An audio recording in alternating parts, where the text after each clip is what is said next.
What's up, YouTubers? It's me, Johnny. I want to make a video contrasting the differences between living in Guatemala and Siem Reap, Cambodia. There was a viewer who asked me a few months ago to kind of contrast the differences, and these are just off the cuff remarks I want to make about it. And that's just these are just my opinions, and there's really no right or wrong answers, at least as far as I'm concerned. It's just what strikes me right off the bat. So a lot of differences. First off, in Guatemala, I lived in the Altiplano, and when I go back to Guatemala, I'll be in the Altiplano. In general, in Mexico and Guatemala, I like the Altiplano because it's much cooler. So right off the bat, it's much cooler. You're not sweating a lot, and I don't wear shorts in the Altiplano, but some people do. But excuse me, here people wear shorts. It's extremely hot. Just to compare it to the Philippines, when I lived in the Philippines, it's not much over 92 degrees. It's 92 degrees every day. Here in Siem Reap, and also where I was in Thailand, it can be like 100, 105. It might get hotter than that some days, and now it's cooled off a little bit. But every day it's like 95 to 100 degrees here. So right off the bat, one thing is it's much hotter in Cambodia as compared to the Altiplano in Guatemala or in the Altiplano in Mexico or El Salvador. Although there's not much of an Altiplano in El Salvador, there is a little bit in Honduras, but anyhow, it's definitely not as hot as here. In Cambodia and the Philippines, the only thing I could compare it to would be in Mexico would be in Mazatlan and in Caleritas in on the Caribbean coast near the Belizean border. Anyhow, another thing is people always ask me, how do you think of the cost of living? Here's here's where I can say it's maybe a little bit higher cost of living here in Cambodia and Thailand, but in general, I don't think the cost of living in this is just a generalization, not comparing Guatemala, but here in Cambodia, Thailand, and the Philippines, cost of living is very affordable in general, but it's going up, and there's a lot of foreigners going into cities and towns, and they congregate in the same cities and towns, so the cost of living is going up because of that.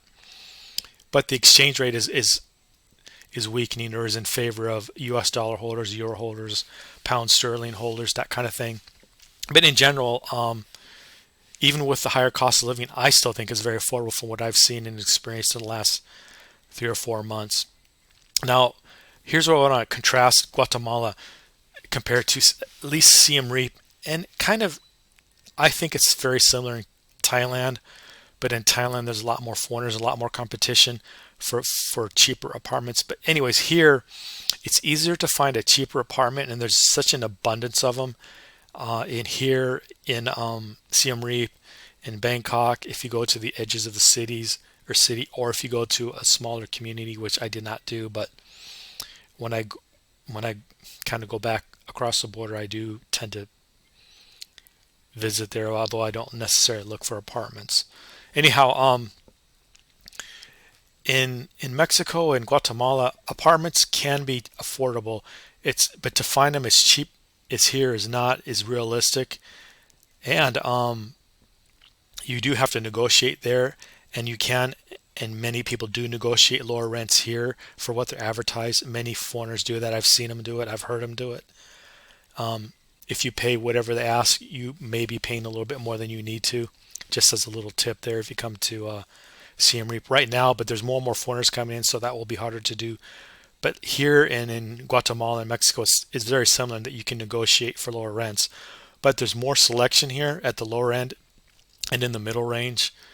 I find for the middle range, there's a lot more selection compared to Guatemala or Mexico. There's also in Guatemala, there's not as much selection as compared to Mexico, but here there's a lot more selection for lower end, middle end, and high end apartments.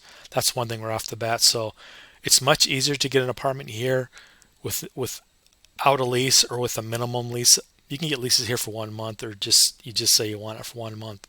Not everyone will do that, and sometimes they'll charge you more. but they still will do that. Where I am right now will do that. I foolishly got a 3 month lease. Then I decided to change my plans, but I won't get into that here. Anyways, so that's one big difference. There's a lot more apartments here. There's more building of apartments here, and it's not just here in Siem Reap. It's all over the country because I've talked to a few expats who've pointed that out to me, and I just know a few expats in the capital Phnom Penh. They've told me the very similar stories. So there's a lot more selection at a little lower prices, and they don't expect as much money to move into a place compared to Guatemala. Now in Guatemala, they usually want a lease, usually a year lease. A really good quality apartment is going to cost you more than here, and that's just what it is. Now getting to food costs, restaurants, grocery stores, I would say here food in the markets and restaurants are a little bit more, but there's more selection here. There's more international food selection here. At least in Siem Reap, I don't find it too bad. You can get places for $4 or $5. I'm talking foreign food to 10 or $15, and there's a lot of selection compared to like Guatemala. Now, in Guatemala, you can get a plate at a very nice restaurant for 15 to $20, usually 10 to 15, 10 to 12. So it's similar in that regard, but there's more selection for foreigner restaurants. Going to a grocery store, like a nice grocery store in Guatemala or Mexico, is much cheaper. Breads are much cheaper in Mexico and Guatemala. Cheeses are much cheaper at a grocery store. Alcohol is about similar prices. It's very, very similar. The only difference is here you get a lot more selection for French wines because it's a former French colony. In Guatemala, you get a lot of wines from Spain. You get wines from here from Spain. But because Spain and France are closer, they're cheaper. Whereas when you're in Guatemala, and because there's not a lot of import taxes, you get a lot of wines from Argentina and Chile that are very affordable. They're either on par with the U.S. prices or a little bit less. Probably now a little bit less because prices have gone up a lot. So that's one thing you can see. Then when you go to the markets, they're much cheaper than the grocery store, and that's the same here as Guatemala or Mexico. But I just want to point out, like if you get a lot of imported foods, like olive oil, like cheeses, or local, there's a lot of locally made cheeses in Mexico and Guatemala that you just don't have that here for whatever reasons, I don't know. But so cheeses, butter, olive oil is much more than here in Siem Reap than in say Mexico or Guatemala. A lot of imported junk food, locally made junk food, and imported junk food from North America into Guatemala or Mexico, or from South America, because you get a lot of chocolates from South America going to Mexico and Guatemala. They're very, very cheap compared to here. Chocolates here are very expensive. So a lot of the imported stuff, it can be cheap, but not compared to Mexico or Guatemala. So if you're getting food at the grocery store in general, it's a little cheaper, sometimes quite a bit cheaper. It can make a big difference if you do a lot of shopping. That can be a big deal. But restaurants are about similar. Street foods are cheaper probably here, and there's more selection than say in Guatemala. Now in Mexico, that's a little different. I think in Mexico there's a lot more street food selection, and it's better than say Guatemala. But just as a generalization, go to a grocery store. There's a lot more selection at a lot lower prices if you like cheeses and things like that. Like I get oatmeal here. Oatmeal costs a lot more. The oatmeal I get is imported from Australia, I think. So, just a lot of things like that you don't think about. But even though they're more here, because your rents are so much cheaper and the quality is nicer than Guatemala, it evens out. That's what I mean. There's not a lot of big deals, but there is, depending on what you want. If you want a nicer apartment, you might like it here.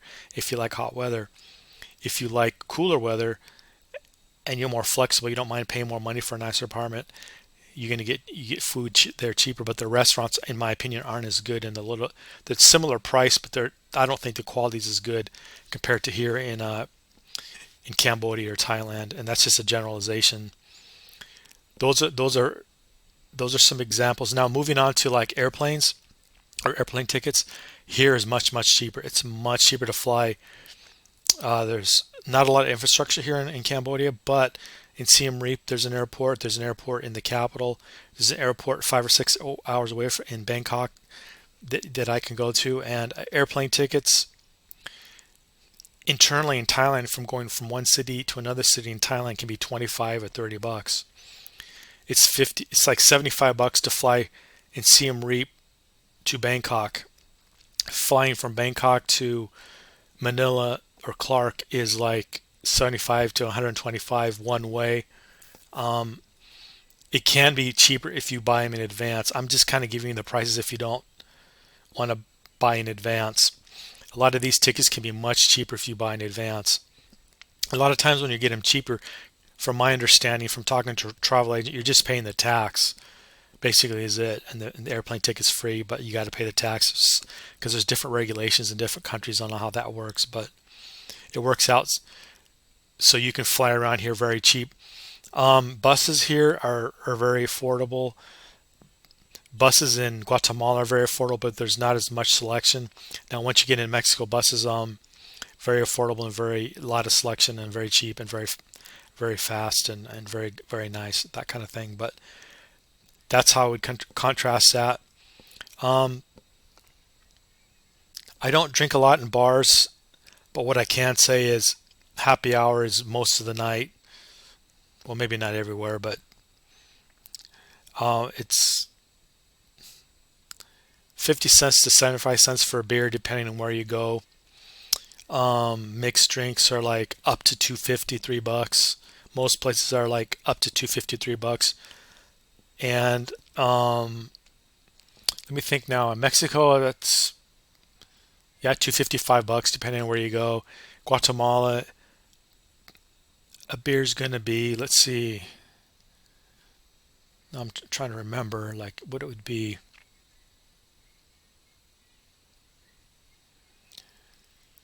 $2 or $3, I think, at a restaurant.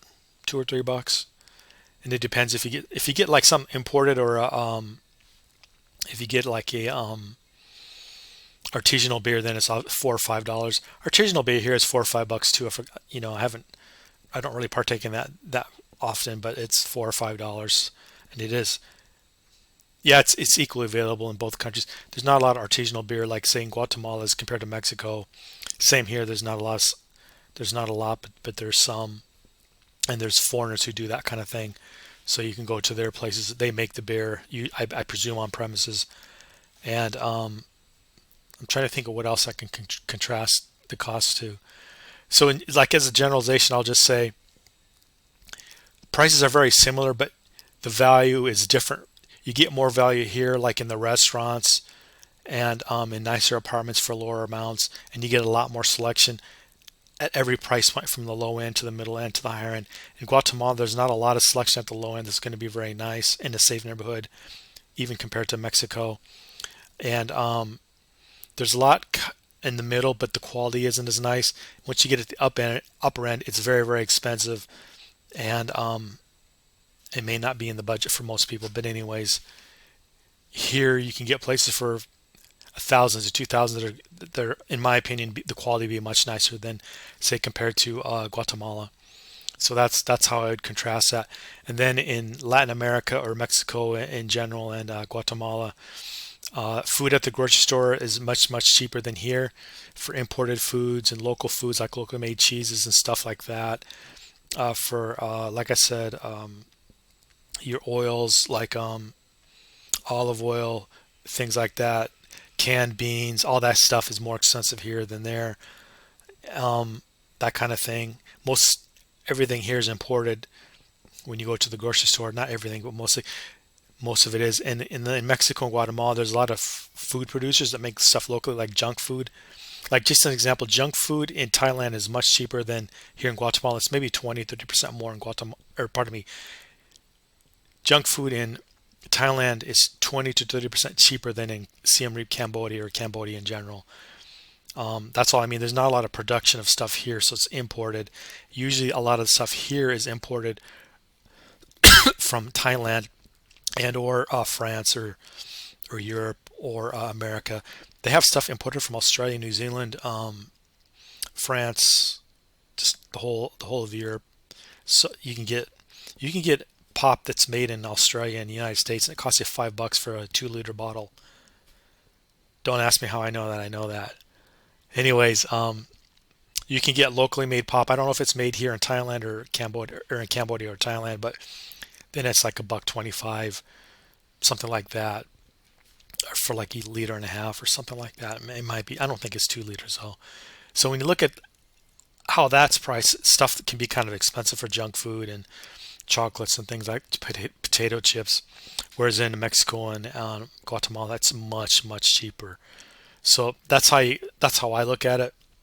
So if you're doing a lot of your own shopping and making a lot of your own food, Latin America can be cheaper. If you're looking for a nicer apartment, a better quality, you get more selection here, and you still have a lower price, but you're going to pay more for your groceries. If you go to the nicer restaurants, you'll pay about as similar as in Guatemala. So I don't know how that would work out for people, but it's really what you like. And I think what it comes down to is, do you like the weather? Do you like the culture here? Um, how do you feel about your safety? There's different levels of safety. That's hard to measure until you live in a place a long time, and that can depend a lot on in Latin America where you live. If you live in a nice neighborhood, you'll be very safe. If you go for lower rents or you just go for a bad area, you could like in a bad area you might get a lower rent in a bigger place, but you might not feel as safe. You might be safe. You just might not feel it. Here you're very safe, and because it's a Buddhist culture like Thailand, it's just very safe here, no matter where you live. So you can live in these $50, $60 places and be perfectly safe. Now I spent 60 to 80, well no, closer to $80 when I lived in the Philippines, and some of those apartments are still available for foreigners. Sorry about the camera. I can't help it to move. I'm a little bit autistic. Anyways, and you can be perfectly safe in the Philippines, although people will tell me that's not true, but that's just what my experience was. Anyways, that's all I got to offer about that. I just wanted to contrast it for anyone who's interested in the differences of cost of living and standard of living, quality of life from Guatemala to Cambodia. Like, share, subscribe, leave a comment. Thanks.